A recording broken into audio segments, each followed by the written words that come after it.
देखें, जनरली जब भी हमें रेंच को यूज़ करते हुए नट को टाइट करना हो तो यूजुअली हम क्लॉकवाइज डायरेक्शन में रेंच पर फोर्स लगाते हैं, and on the other hand जब नट को लूज करना हो तो एंटी क्लॉकवाइज डायरेक्शन में हम फोर्स को अप्लाई करते हैं।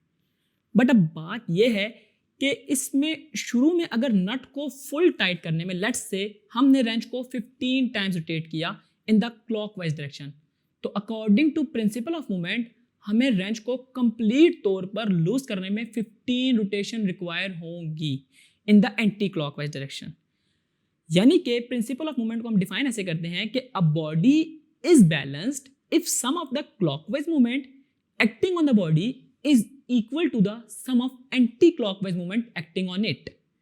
इन शॉर्ट हम ये कहना चाह रहे हैं कि अगर एक बॉडी की बैलेंसिंग कंडीशन देखनी हो तो उसमें सम ऑफ क्लॉकवाइज मूवमेंट और सम ऑफ एंटी क्लॉकवाइज मूवमेंट को देखें, वो एक दूसरे के इक्वल होंगे और प्रिंसिपल ऑफ मूवमेंट ही की वजह से बॉडी स्टॉप हुई हुई होती है।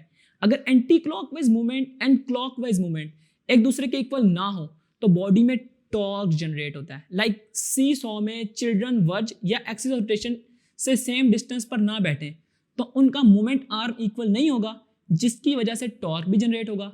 बट यू नो कि टॉर्क फोर्स पर भी डिपेंड कर रहा होता है, तो इट मीन्स कि अगर चिल्ड्रन का वेट एक दूसरे से डिफरेंट भी हुआ तो then it will also cause torque. And that's all about the principle of movement. In next topic, inshallah, we'll study about the center of mass.